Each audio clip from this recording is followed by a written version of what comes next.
Bonjour à tous, avec l'aide de Dieu, nous allons étudier le traité Sota, Daf Mem Aleph, Amoud Aleph, 41a. On avait appris dans la Mishnah qu'après que le Kohen Gadol, le grand prêtre, il a fini de faire les sacrifices, il va lire des paroles de Torah. Vekore, il lit Acharemot ve Arbe Asor, la section de Acharemot qui parle du jour de Kippour, et Arbe Asor, le 10e jour du mois de Tishri, qui est dans la paracha de Emor. Donc, en d'autres mots, il saute de la paracha de Acharemot pour aller dans la paracha de Emor. La Gemara demande une question, Urmini. On demande une contradiction, voilà qu'on a appris dans la Mishnah, dans le traité Megillah, que Medal Gin Benavi. On a le droit de sauter dans un prophète, on lit ce passage-là, on saute, on va plus loin et on continue ailleurs. Par contre, Ven Medal Gin Torah, dans la Torah, on n'a pas le droit de sauter d'un passage à un autre passage dans la Torah. Donc, a priori, comment le Kohen Gadol, il peut sauter de la paracha de Acharemot à la paracha qui est après la paracha de Emor? Amar Abaye a répondu, Lokash, c'est pas une question. Quand est-ce interdit de sauter si le traducteur va s'arrêter? C'est-à-dire, à l'époque, il y avait un lecteur qui lisait le verset de la Torah et il y avait un traducteur qui traduisait en araméen. Il faut maintenant que le traducteur continue à traduire et la personne, qui est le lecteur qui a sauté, il va vite revoir le prochain passage pour pouvoir continuer sans faire d'arrêt. Mais quand est-ce que c'est interdit? Si le traducteur va s'arrêter, tout le monde va attendre comme ça sans rien faire, là c'est interdit. Par contre, Kan, ici dans notre Mishnah, lorsque le Kohen Gadol il va sauter de la paracha de Acharemot à la paracha de Emor, vu qu'ils sont proches l'un de l'autre, le traducteur n'a pas le temps de s'arrêter, c'est la raison pour laquelle que le Kohen Gadol a le droit de sauter. Ça, c'est la réponse d'Abaye, comme Rashi nous l'explique, que notre Mishnah parle, que le traducteur ne va pas s'arrêter chez Pashat Shorok Chesed, car la paracha de Shorok Chesed, donc en d'autres mots, la paracha de Emor, Kova la paracha de Acharemot, elle est proche de la paracha de Acharemot. Le traducteur n'a pas encore fini de traduire à Tchezero, alors que le lecteur, en l'occurrence le Kohen Gadol, voit Arbe Asor, la paracha de Emor, dans laquelle on parle là-bas du Kippour, Arbe Asor, 10e jour du mois de Tishri, ou Matrek Shema Sikzeh, donc le Kohen Gadol va commencer dès que le traducteur va s'arrêter. Ça, c'est la réponse d'Abaye. La Gemara dit non, Ve'ala katane. Pourtant, c'est sur cette Mishnah que nous avons enseigné que Medalgin Benavi, Medalgin Betorah, qu'on saute uniquement dans le prophète et non pas dans la Torah. Et la Mishnah continue, écoutons bien. Ve'ad kama medalgin, jusqu'à combien on saute? Où on saute? Comme Rashi nous dit, Benavi. Ou combien on saute dans le prophète seulement? Tant que le traducteur ne va pas s'arrêter, on peut sauter dans le prophète. Mais Miklal, j'en déduis de là, de Betorah, Klalo, que dans la Torah, on ne peut pas du tout sauter. Donc la question revient, comment le Kohen Gadol peut sauter de la paracha d'Acharemot à la paracha de Emor, même si le Tugman, le traducteur, ne va pas s'arrêter, on n'a pas le droit de s'arrêter. Et là, Amar Abaye, et Abaye répond, il revient sur la réponse précédente, il donne une autre réponse. Il dit, Lokasha, ce n'est pas une question. Kan binyan echad. Quand on dit qu'on peut sauter dans la Torah, il s'agit donc on peut sauter lorsque c'est le même sujet. Le même sujet, même dans deux passages différents. Si le traducteur ne va pas s'arrêter, on a le droit de sauter. Donc on a le droit de sauter de parachat Acharemot à la parachat de Emor. C'est un sujet dans deux différents endroits. Non parce que les deux ça parle de Kippour, mais c'est le même sujet et le traducteur ne va pas s'arrêter.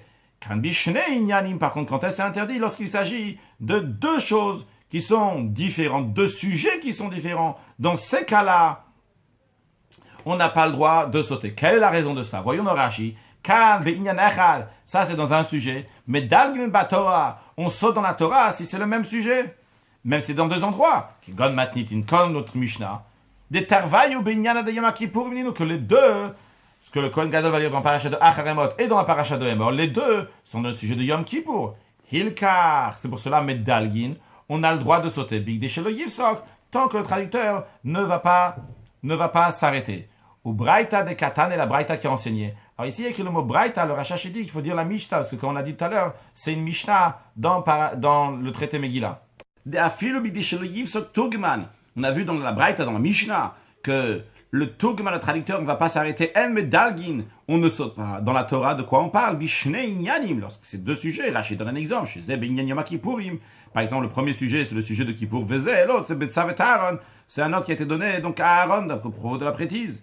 Ou pas Shacheret, ou une autre section, un autre passage. Pourquoi?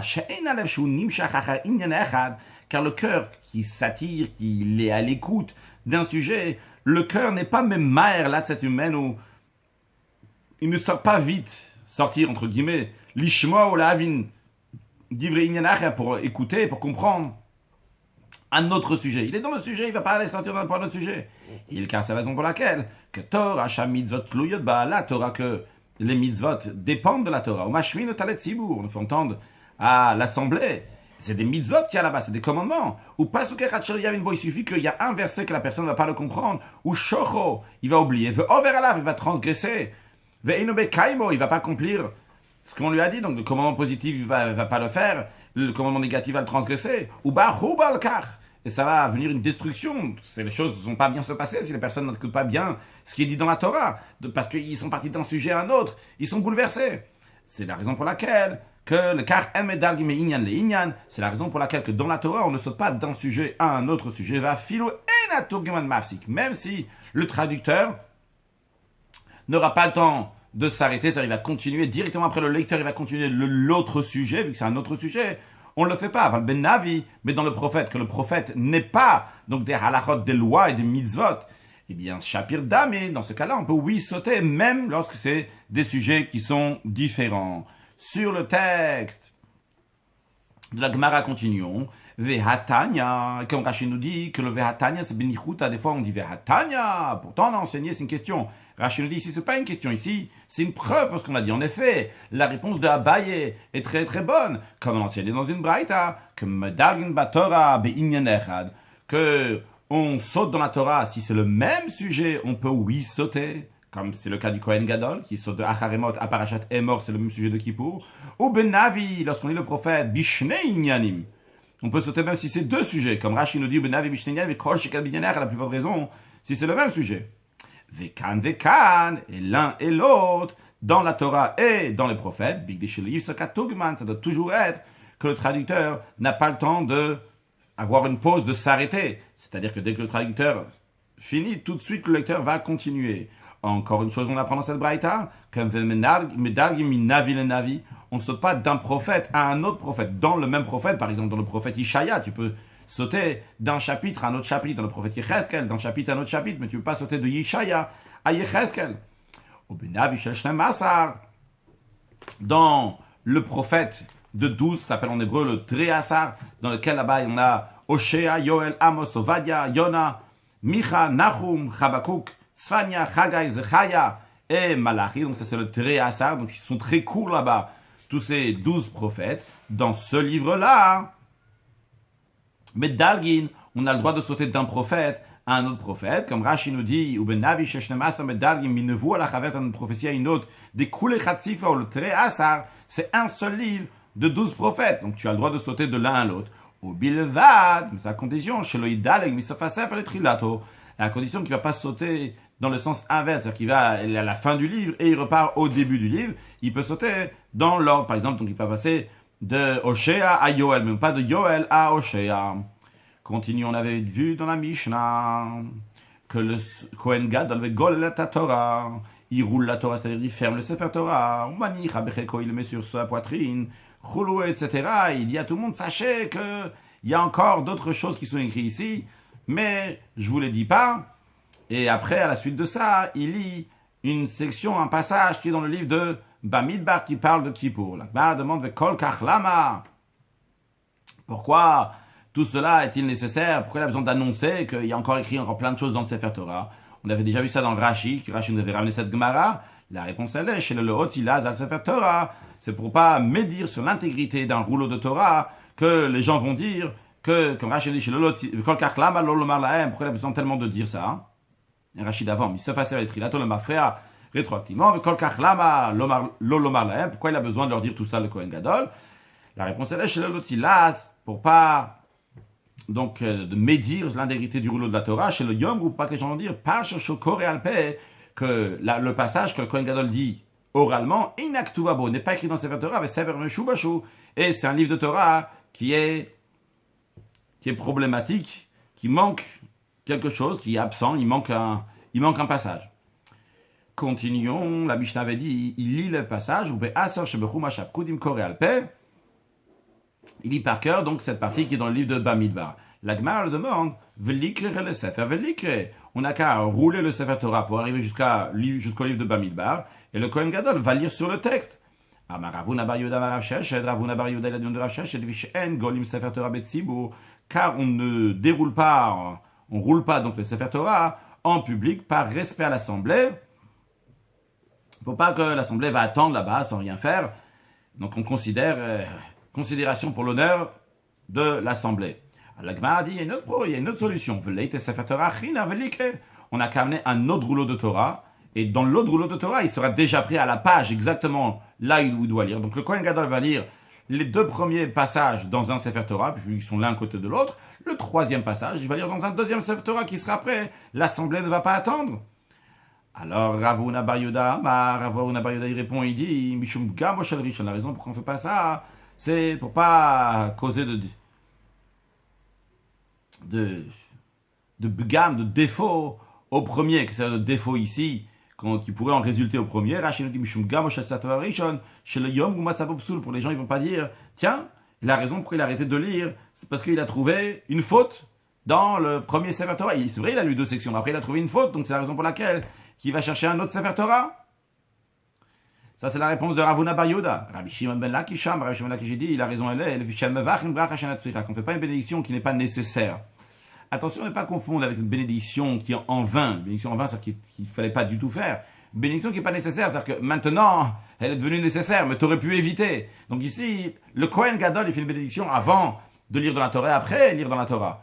Il est déjà dans ce Sefer Torah-là. Dans ce Sefer Torah-là, il fait une bénédiction avant et après. Mais quand tu amènes un 2e Sefer Torah, tu veux que maintenant, il va faire une bénédiction avant et après, alors que cette bénédiction-là, elle n'est pas nécessaire à faire. Ok, ça c'est les 2 réponses. Non, la Gemara revient sur le fait, sur la réponse de Ravuna bar Yehuda qui a dit, il y a le problème de Bgam Shel Rishon, que les gens vont dire que le premier Sefer Torah est problématique, il manque quelque chose, il est absent, quoi que ce soit, parce qu'après on a sorti un 2e Sefer Torah. La Gemara s'étonne à cela, est-ce qu'on peut dire, qu'on craint que les gens vont dire que le premier Sefer Torah a un défaut, il est absent de quelque chose, il est absent des paroles de Torah, il manque quelque chose, parce qu'on sort un 2e Sefer Torah. Pourtant, Rabbi Yitzhak Nafra, voilà que Rabbi Yitzhak Nafra a dit, Rosh Chodesh Tevet, Shechal Yod Beshabbat. Si le premier jour du mois de Tevet tombe à Shabbat, on a rappelé que la fête de Hanouka, elle tombe le 25 Kislev.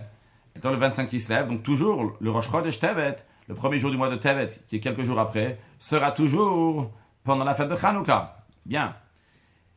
Encore une chose à rappeler, que pendant tous les jours de Hanouka, on lit à la Torah. Aussi, quand c'est Rosh Chodesh, premier jour du mois, on lit dans la Torah. Quand c'est Shabbat, on lit dans la Torah. Donc ici, Rosh Chodesh Tevet qui tombe Shabbat, nous avons 3 lectures de Torah à faire. Qu'est-ce qu'on fait?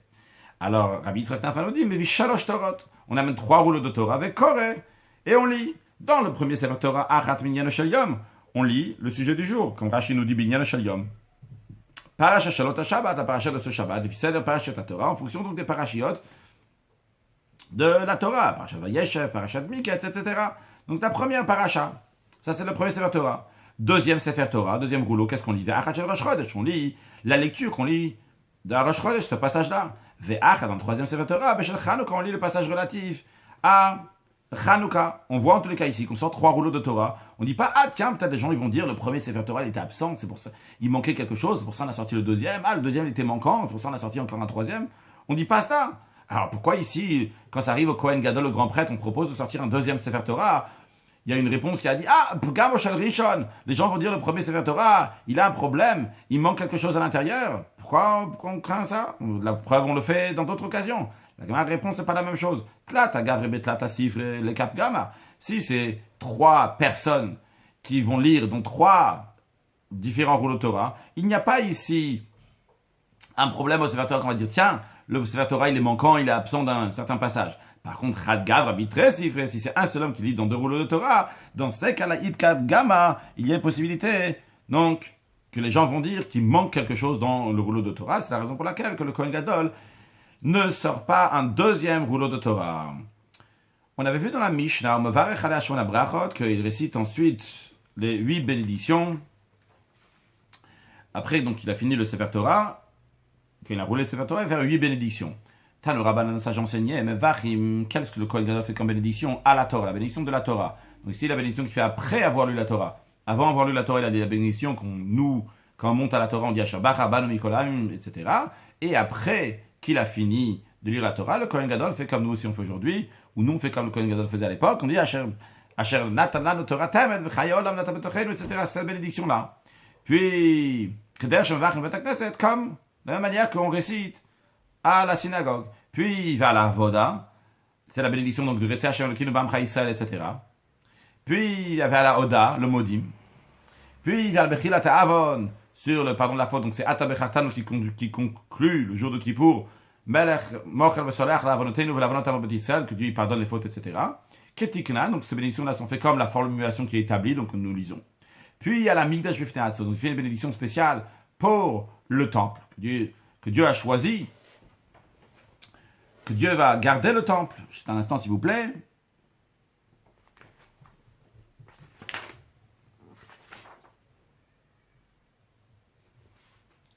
Donc il dit Asher Bachar Bamigdash, comme ça Rachid nous avait dit donc Daf Mem Amoud Bet.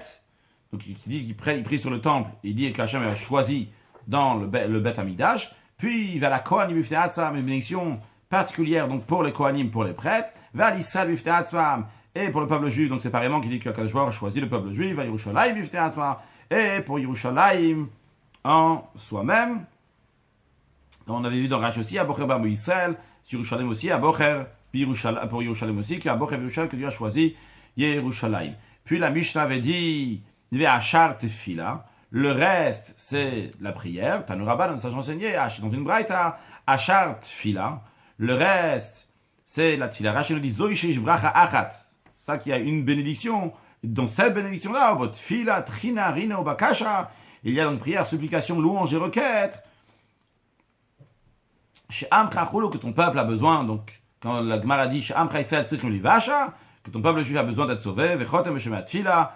Et le Kohen Gadol conclut avec la bénédiction Baruch Ata Hashem, béni sois-tu Hashem, que Shomea Tefila qui écoute les prières. Mikan ve'elach, à partir d'ici, donc à la suite de ça, une fois que le Kohen Gadol a fini toute cette procédure, eh bien, Kol Echad ve'echad mevi Sefer Torah metor beito, chacun il amène un Sefer Torah de chez lui à la maison, ve'korebo, et il lit dans le Sefer Torah. Rashi, Mikan ve'elach, le'ach shegam ha-Kohen Gadol liko pasha v'vichotea, après que le grand prêtre a fini de lire la paracha de la Torah, donc avec ses bénédictions, Kol echad min hatzibur, chacun de l'assemblée, mevi Sefer Torah, mebeto, il amène un Sefer Torah de sa maison, la Hazara, dans la cour du temple.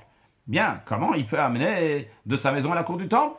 C'est le jour de Kippour. Le jour de Kippour, on se trouve à Yerushalayim. Est-ce qu'on a le droit de porter de chez soi la maison à la cour du temple? Deux réponses dans Rashi. Première réponse, de Kassavar Eineru Votzal Yom Kippourim. Ce Tana qui a enseigné ça, il pense, d'après l'opinion qui dit que il n'y a pas l'interdiction de faire sortir d'un domaine à un autre domaine pendant le jour de Kippour. Bien que pendant Shabbat c'est interdit, mais le jour de Kippour, il n'y a pas cette interdiction. Inam, il y a bien une deuxième réponse, que Yerushalayim, la ville de Jérusalem, ses portes sont fermées pendant la nuit. Donc on met Arvinet Kula, on fait ce qu'on appelle un Eiruv, qui donne la possibilité de porter dans toute la ville de Yerushalayim. Et Kol Kach Lama, et tout cela pourquoi? Que de là, pour que tout le monde va montrer donc l'apparence de chaque rouleau de Torah au public, comme Rachid dit, pour montrer l'apparence du Sefer Torah, de sa beauté, des Amarmar, comme il a dit, Zekeli ve'anveu, et qui c'est mon Dieu, je vais l'embellir, Itnael et Fanav mitzvot, fais-toi beau devant Hachem avec les commandements, comment ça, Sefer Torah nae, avec un beau rouleau de Torah, Tzitzit nae, avec un beau tzitzit, on peut appeler ça châle de prière, talit. Donc, se faire beau avec tous les mitzvot d'Akadosh Baruch de Dieu. Continuons Matnit, Mishnah, une nouvelle Mishnah. Au début de ce chapitre-là, on avait dit certaines choses qui doivent dire en Lashon HaKodesh, en hébreu particulièrement. Entre autres, il y avait Parashat HaMelech, la paracha du roi. La paracha du roi, ici, il s'agit donc de l'année du Hakel. Hakel, ça arrive tous les 7 ans. À la suite de l'année de la Shemitah, la Shemitah, puisque dans le calendrier hébraïque, il y a un cycle de 7 ans, 6 ans travaille la terre, et la 7e année, c'est la Shemitah dans laquelle on ne travaille pas la terre. À la suite de cette année, après la 7e année, donc si on peut appeler ça, si on veut, la 8e année ou la première année du cycle, le Kohen Gadol le roi va rassembler tout le peuple juif, et le deuxième jour de la fête de Sukkot, il va leur lire des passages de la Torah qui ont pour but de renforcer la crainte de Dieu. Et donc ça, c'est Parashat HaMelech, c'est la passage que le roi va lire. Alors, la Mishnah dit, Keitzad, comment ça se déroule? Et la Mishnah répond, Motsai Yom Tov Harishon Shel Chag, à la sortie du premier jour de la fête de Sukkot. Bashmini, le huitième. Alors qu'est-ce que ça veut dire, Bashmini le huitième? Voyons Rashi, Matil Bashmini. Bigmar à Paris, la Gemara va demander un instant. Bashmini Salkadatach, le huitième jour, ça te monte à l'esprit de dire que c'est le huitième jour. Ah, Amrad Motsai Yom Tov Harishon, tu viens de dire à l'instant, hein, la Mishnah, les mots d'avant, c'était ça à la sortie du premier jour de la fête de Sukkot. Après, tu me dis le huitième jour. Omeshaninan, la Gemara répondra Ima Bashminit, non pas Bashmini, qui veut dire le huitième jour de la fête de Sukkot, vu qu'on vient de dire que c'est le deuxième jour de Sukkot, à la sortie du premier jour, donc c'est le deuxième jour. Ah, quand on dit Bashmini, c'est pas le huitième jour, c'est Bashminit, la huitième année. Donc l'année qui, après les 7 ans, après la Shemitah, qui est appelée la huitième année, Bemotsai Shvit, qui est à la sortie de la 7e année, Basukot, Shebitrilat Shashminit, c'est-à-dire à la fête de Sukkot, qui est de la première, qui est la première année du cycle, donc qui est la 8e année, au début de la 8e année. Donc, continuons sur le texte d'Amishnah. Bashmini Bemotsai Shvit, donc on a dit dans la 8e année, qui vient à la sortie de la 7e année. Osim lo bimashal et, on fait au roi une estrade en bois, Ba'azara, dans la cour du temple, Vo Yoshev Alea, et donc, quand ça arrive le moment, il va venir s'asseoir sur l'estrade. Dont on apprend ça chez Neymar, Rachid Amon en français, Bima Almbera. Donc, enfin en vieux français, hein, pas en français que je connais en tous les cas. Donc, chez Neymar, on apprend ça, il y a écrit Miketz Sheva Shanim, au bout de 7 ans, Moed, lorsque ça va arriver, la fête de Gomer, etc. Rachid nous dit chez Neymar Miketz Sheva Shanim, Besor Sheva Shanim, à la fin de 7 ans, Ve'otakriya, cette lecture-là, al Yad Melachi, elle se fait par le roi, qui est de Tanya Besifri, comme on l'enseignait dans le Sifri. Le Parashat Melech, dans ce qui concerne la Parashat du roi, donc Mishneh Torah Azot, donc cette Mishneh Torah, donc c'est dans le livre de Dvarim, les passages qu'il va lire, qu'on verra dans quelques instants, c'est-à-dire que le jour de rassemblement, donc qui arrive une fois tous les 7 ans, on lit uniquement dans le livre de Dvarim, qui s'appelle donc le Mishneh Torah. Continuons la Mishnah. Chazana Knesset, notre Sefer Torah, ce qu'on appelle le Shamash, le Bedo, donc ceux qui s'occupent des sujets de la synagogue, le préposé de la synagogue. Donc il prend le Sefer Torah, Venotan le Rosh Knesset, il le donne à ce qu'on appelle le Gabay de la synagogue, donc le dirigeant de la synagogue, Verosh Knesset Notales Gan, le dirigeant de la synagogue le donne à l'adjoint du grand prêtre, Vehasgan, notant le Kohen Gadol, l'adjoint du grand prêtre le donne au Kohen Gadol, puis après, le Kohen Gadol notant la Melech, le grand prêtre le donne au roi. Quand le roi reçoit le Sefer Torah, il était assis sur l'estrade, Melech Omed, le roi se lève, ou Mekabel, il reçoit le Sefer Torah. Par contre, après, quand il va lire, le Kore Yoshev, il lit tout en étant assis. Rashi, le Kore Yoshev, c'est-à-dire le Kore Bishiva, il lit en étant assis. Dans la Mishnah raconte qu'Agrifas Amelech, le roi Agrifas était un descendant de Hurdus. Hurdus, il avait pris par force le gouvernement des Juifs. Lui-même, c'était un serviteur, c'était un esclave, donc il était lié avec les Hashmonaïm. Les Hashmonaïm, puisqu'à savoir qu'à partir de la fête de Hanouka, qui a eu lieu dans la deuxième partie du deuxième temple, le deuxième temple a duré 420 ans, la deuxième partie de ces 420 ans, c'était des rois de la descendée de Hashmonaïm, donc de Kohanim, et non pas de la tribu de Yehuda. Et lui, c'était un serviteur chez eux, ce Hurdus. Et Hurdus donc, a pris par force la royauté, et sa descendance, c'est ce Agrifas-là, donc c'est pas son fils, son petit-fils, il me semble que c'est son arrière-petit-fils, si je ne me trompe pas. Donc, Agrifas Amelech Ahmad, lui, il s'est mis debout. Vekibel, il a reçu le Sefer Torah. Vekara Ahmed aussi, il a lu debout. Veshiprou Chachamim, et les sages lui donné éloge, c'est bien ce qu'il a fait. Rashi Agrifas Amelech, Melech Israël Aya, c'était un roi du peuple juif. Mizar Shel Hurdus, qui était la descendance de Hurdus, Vushenech Avetamidash Veyam, ce Agrifas-là, ce Agrifas, qui est dans lequel le temple a été détruit en ces jours, donc à ne pas confondre avec son grand-père qui s'appelait aussi Agrifas. Donc le premier Agrifas, Rachid dit, c'est le deuxième Agrifas, qui a continué à vivre même après la destruction du deuxième temple. Donc en tous les cas, ce Agrifas-là, hein, donc il a lu debout, les Chachamim lui ont dit que c'était très bien.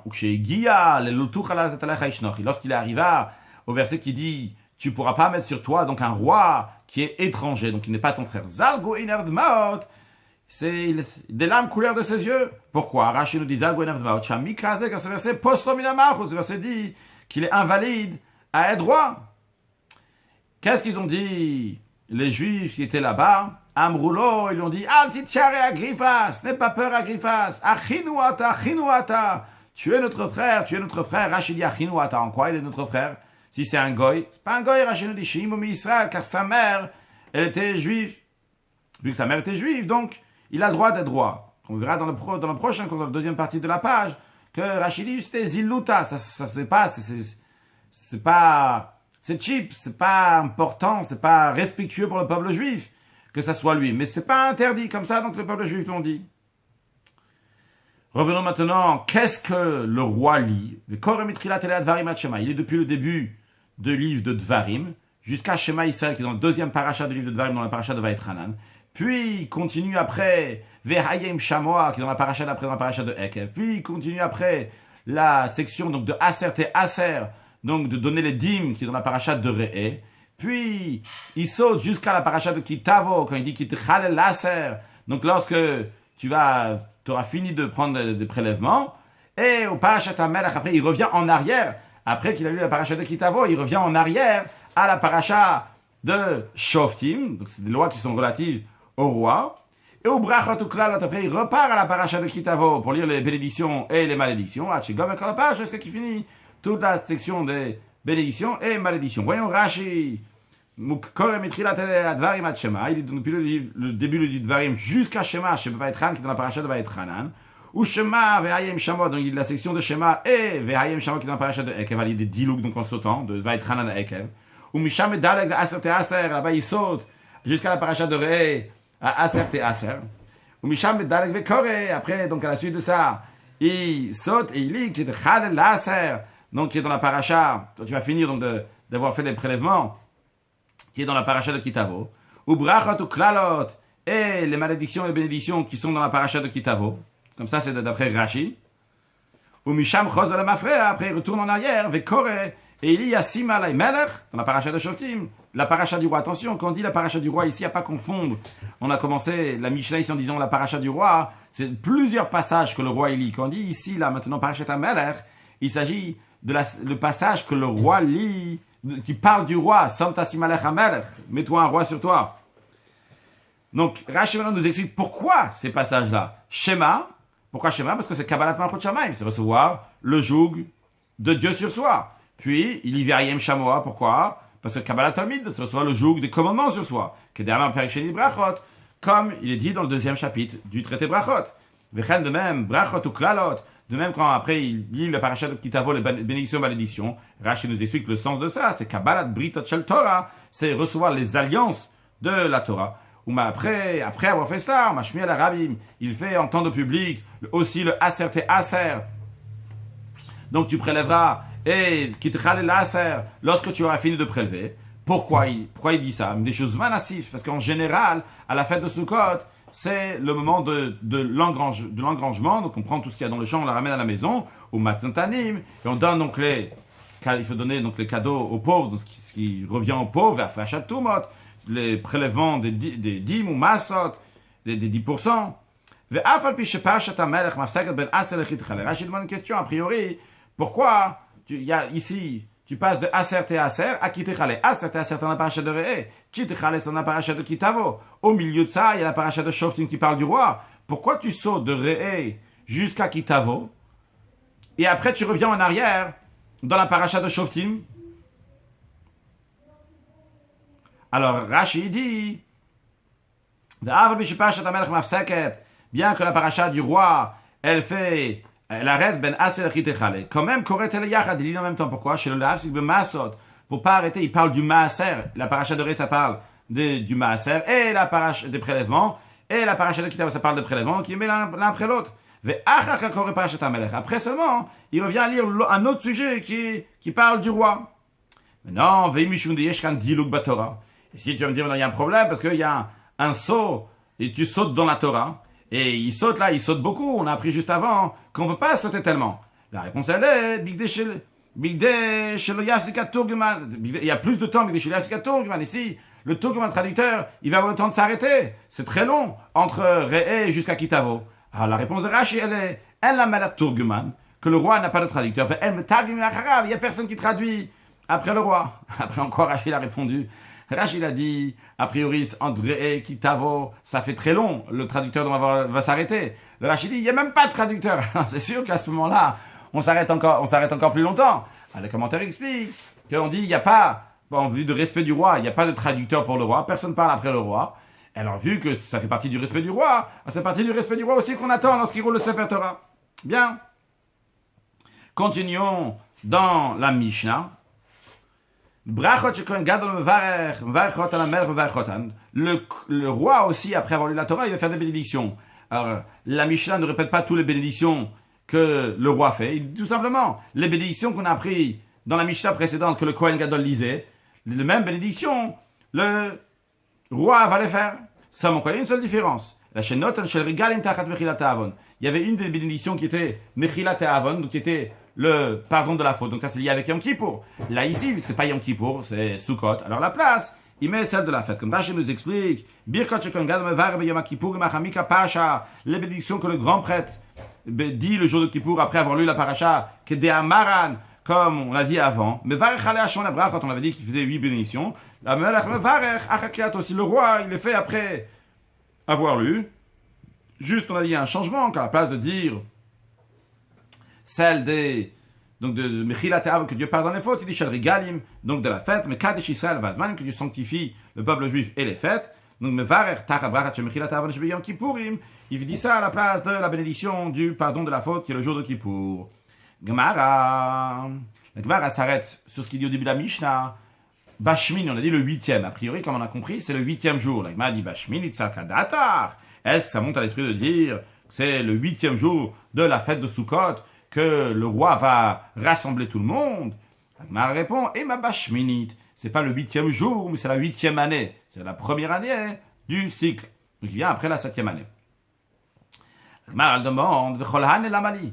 Tous ces détails-là, pourquoi j'ai besoin de tellement de détails? La Mishnah était extrêmement rentrée dans plein de détails sur la hakel, Bashmi, le 8e année, la sortie de la Shvi'it, etc. Pourquoi il y a besoin de tous ces détails-là? La Gemara nous répond, pourquoi dans la Torah, il y a tous ces détails-là, que la Torah nous dit, Miketz Shevashanim, Bemoed Shnatat Shmita, Bechagas Sukkot, etc. Donc sur tous ces détails, sur ces détails-là, la Gemara demande, pourquoi on rentre tellement dans toutes ces précisions du verset?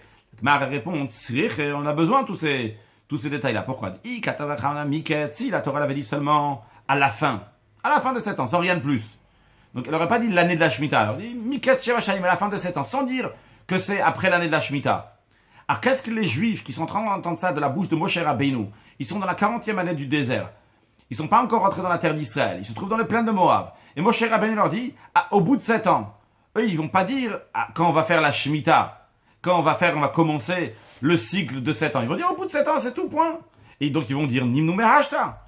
Avamina, qu'est-ce que j'aurais pu penser? Nimnu Merashta, qu'on doit compter dès maintenant. Comme Rashi nous dit, on a besoin, Kol HaSimanim, tous ces signes-là, Miketz, à la fin, Shnata Shemitah, la Shemitah, Bechag HaSukkot, à la fête de Sukkot, Bemoed, à la fête, comme la Gemara va expliquer tout de suite. Parce que j'aurais pensé, s'il y avait écrit juste à la fin de 7 ans sans rien de plus, j'aurais pensé que Nimnu Merashta, on aurait dû compter dès maintenant. C'est quoi maintenant? Mishnatar, Baïvaala, dès la 40e année. Qu'est-ce que c'est la 40e année? Cette section a été dit dans les plaines de Moab.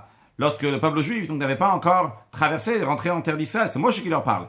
Donc les Juifs auraient dit, au bout de 7 ans, Moshe nous a dit, bien que ces 7 ans-là, là, au bout de ces 7 ans, ça n'arrive pas à la fin de la Shemitah. Ça n'a aucun rapport avec la Shemitah. Pourquoi ça n'arrive pas avec la Shemitah? Chez le Manu Shmitin, car le peuple juif n'a pas commencé à faire le cycle de 7 ans. Lorsque le peuple juif est rentré en terre d'Israël, ils ont mis 7 ans pour faire la conquête de la terre d'Israël et 7 ans pour partager la terre entre les 12 tribus. Et uniquement après, ils ont commencé à faire le cycle de 7 ans, c'est-à-dire en d'autres mots, entre le moment que Moshe Rabbeinu leur a dit et le moment que le peuple juif a commencé à faire le Hakel, ça c'était uniquement, il y avait 22 ans qui sont passés, parce qu'il y a 3 fois 7, 7, 7, et encore 7. Et après, il y a l'année du Hakel. Donc si Moshe Rabbeinu n'avait pas, il avait dit seulement au bout de 7 ans, sans dire après l'année de la Shemitah, les Juifs auraient dit au bout de 7 ans tout de suite on commence. Et donc c'est la raison pour Kedamriel de Kiddushin Erkin, comme on dit là-bas, donc dans Kiddushin Erkin, dans tous les cas, donc, que c'est la précision, elle est pour nous dire que c'est pas dans 7 ans tout de suite. Donc c'est la raison pour laquelle nous avons dit Bishnata Shemitah. Katavachana Shemitah, la Torah a dit Shemitah. Non, si Katavachana Shemitah, si la Torah l'avait dit uniquement Shemitah, Avamina Bessar Shemitah, j'aurais pensé que la lecture, elle doit avoir lieu à la fin de l'année de la Shemitah. C'est-à-dire avant Rosh Hashanah de la 8e année. À la fin de la 7e année, mais non pas au début de la 8e année. Katavachana Bemoed, c'est pour ça que la Torah l'a souligné. Bemoed, au moment désigné. Rashi, j'aurais pensé Bessof Shemitah. Kodem Rosh Hashanah Shemitah. Avant le Rosh Hashanah de la 8e année d'Amikat Shivashani. Sheva Bessof Shana Mashva. Quand tu dis à la fin de 7 ans. C'est à la fin de la 7e année. C'est la raison pour laquelle il y a écrit Bemoed. Donc au moment désigné, au moment de la fête. Maintenant, veillez Katav Bemoed. S'il y avait écrit au moment désigné, c'est-à-dire on peut traduire aussi au moment de la fête. Avamina, j'aurais dit Meresh Shata. J'aurais dit au début de l'année. Pourquoi j'aurais dit au début de l'année? Pourquoi j'aurais dit à Rosh Hashanah? Rashi nous dit Meresh Shata. Chez Kulam Nikro Moed. Parce que tous les fêtes, ils sont appelés Moed au moment désigné. Que dit-il comme est écrit? Elle est Moadeh. Voici les moments désignés de Dieu. Donc les fêtes de Dieu, avec Karashinami Rosh Hashanah, parmi les Moadim, parmi les fêtes, il y a aussi Rosh Hashanah. Donc on aurait pu penser que c'est même c'est le jour de Rosh Hashanah, dès que la 7e année se finit. Ça commence la 8e année, Rosh Hashanah. Ben Moed, c'est le Moed, c'est la fête. À ce moment-là, on va faire le Hakel, le rassemblement. C'est pour ça que Katavachama la Bechaga Sukkot, c'est pour ça que la Torah l'a dit, à la fête de Sukkot. Mais la Torah ne se contente pas de se dire juste à la fête de Sukkot. Pourquoi? Parce que Katavachama la Bechaga Sukkot, si la Torah leur dit seulement à la fête de Sukkot, on peut faire le Hakel le dernier jour de la fête de Sukkot. La Torah a dit, Israël. Lorsque tout Israël viendra. C'est quand est-ce que tout Israël viendra? Mais Atchalta de Moed. C'est depuis le début de la fête que tout le peuple juif se rassemble. Autant comme Rashi nous dit, on a fait mal à Famoudbet, le premier Rashi de la page en haut à gauche. Il y a une autre version, mais c'est la même chose. Mais Emad de Matril Moed, du moment où commence la fête. Donc c'est au début de la fête. Donc c'est a priori le premier jour. On ne fait pas le premier jour, on fait le deuxième jour. Alors Rachid nous dit, Yom Tov lo. Pas Yom Tov, pas le premier jour de la fête de Sukkot. Pourquoi pas? Car on a appris dans la Mishnah qu'il faut faire une estrade. Mais faire l'estrade, ça ne repousse pas l'eau et Shabbat velo Yom Tov, ni le Shabbat ni le jour de fête. Donc c'est la raison pour laquelle on ne fait pas le premier jour de Yom Tov, parce qu'on ne veut pas construire la bima à l'estrade. Ah, et on n'a qu'à faire l'estrade le jour d'avant. Rachid dit non, mais être l'âme, il doit venir là. On ne fait pas l'estrade le jour d'avant Sukkot pour faire le premier jour de Sukkot. Pourquoi? De Dark et Hazara. Parce que la Hazara est extrêmement serrée. Il y a plein de milliers, des millions de juifs qui viennent visiter. Pas des millions, en tous les cas des milliers de juifs qui viennent visiter le temple, donc la veille de Sukkot. Alors tu ne peux pas mettre là-bas dans la cour une estrade qui va encore plus encombrer. Et Rachid dit que ce qu'il est en train de dire maintenant va être c'est expliqué dans le traité Megillah du Talmud Yerushalmi, des Kata, les qu'on enseigne. Hakel, Me'achin, Shechal Yod B'Shabbat, que le Hakel, ce rassemblement, donc par le roi, on le repousse, donc on le fait après si ton Shabbat. Et Kamar, et là-bas il est écrit, il a raison, elle est, mais putain, bima, pour l'estrade. Et la Gemara demande, Vendevdam, et on n'a qu'à le faire le jour d'avant. Et la Gemara là-bas répond, Darkale Hazara, que la Hazara, Rachid dit en français, encombré. Belaz, la Hazara va être encombré, c'est la raison pour laquelle donc on le faisait le deuxième jour de la fête de Sukkot. Conclure avec une halakha, un sujet de Chassidut, le Ram a dit dans les lois de Chagiga que c'est un commandement positif de rassembler le peuple juif, hommes, femmes et enfants, et de leur lire à leurs oreilles, qu'ils entendent la Torah, des sections, des passages qui vont les empresser à faire les commandements et les renforcer. Donc Data Emet, on traduit Data Emet, la vérité, la religion vraie, la Torah. Comme il est dit, qu'à ce moment-là, Hakel et Ta'am rassemble le peuple, etc. D'après le Rambam, c'est quoi cette mitzvah-là de rassembler? C'est pas juste un commandement technique. Le but de ce commandement-là, le sens de ce commandement-là, c'est le Chazek Data'em, c'est renforcer le judaïsme. Donc, ça c'est tout l'essentiel de la mitzvah. Donc, c'est pas juste comme ça qu'il y a la lecture et le rassemblement. Le but de tout ça, c'est le but et la partie de la mitzvah, c'est Chizuk Data'em, c'est renforcer ce date, la Torah et les mitzvot. À savoir, donc, passons à un sujet de Chassidut, que cette mitzvah-là, c'est une mitzvah donc, qui représente une certaine éternité encore plus que dans d'autres mitzvot. On sait que tous les commandements, ils ont une éternité, même quand il s'agit des sacrifices qu'on ne peut pas faire aujourd'hui, bien en disant des paroles de sacrifice, parce que là, c'est comme si on avait un sacrifice, etc. De même, la Shemitah, qui est juste avant la 7e année dans laquelle on ne travaille pas la terre, eh bien, c'est pour montrer que tout appartient à Kadosh Baruch Hu, etc. Ça existe aussi aujourd'hui, cette notion. Mais c'est pas la majorité en général. Le sujet de la mitzvah existe encore, mais la mitzvah elle-même n'existe pas. Par contre, en ce qui concerne la mitzvah de Hakel, du rassemblement, le sens de la mitzvah de renforcer Data Emet, de renforcer donc la crainte de Dieu qui était là-bas au moment où tout le monde se renforçait en écoutant le roi. Eh bien, ça c'est éternel, encore plus que dans les autres mitzvot, vu que toutes ces choses-là donc se répètent chaque année. Lorsque ça arrive, l'année du Hakel, le rabbi a énormément insisté pour qu'on va renforcer ce Hakel, commençant par nous-mêmes, à l'intérieur de nous-mêmes, de rassembler toutes les forces qui sont à l'intérieur de nous et leur donner des grandes doses de crainte de Dieu, de renforcer la crainte de Dieu, d'Akadosh Baruch Hu, le Chazek Data Emet, et de rassembler aussi d'autres personnes, des hommes, des femmes, des enfants, toutes sortes de circonstances, que ce soit sa famille, que ce soit la communauté, que ce soit ses amis, de faire des Hakel, de faire des rassemblements, que dans ces rassemblements-là, on va dire des paroles de Torah et des mitzvot, on va donner des pièces à l'Azdaka, on va faire une prière, on va dire une bracha, et par cela, ça va renforcer la crainte de Dieu. Tout cela va faire que très prochainement, on va pouvoir tous se rassembler avec Akadosh Baruch Hu, avec le Melech HaMashiach, qui va nous lire donc des parashiot de la Torah, Kal Gadol Yashuv Eina, une grande assemblée, que tout le monde va revenir à Yerushalayim Ira Kodesh, en bonne santé, dans des bonnes circonstances, dans les derniers instants de l'exil. Akadosh Baruch Hu va nous bénir à chacun tout ce qu'on a besoin matériellement, spirituellement, pour pouvoir aller accueillir Mashiach dans les meilleures circonstances très prochainement. Excellente journée.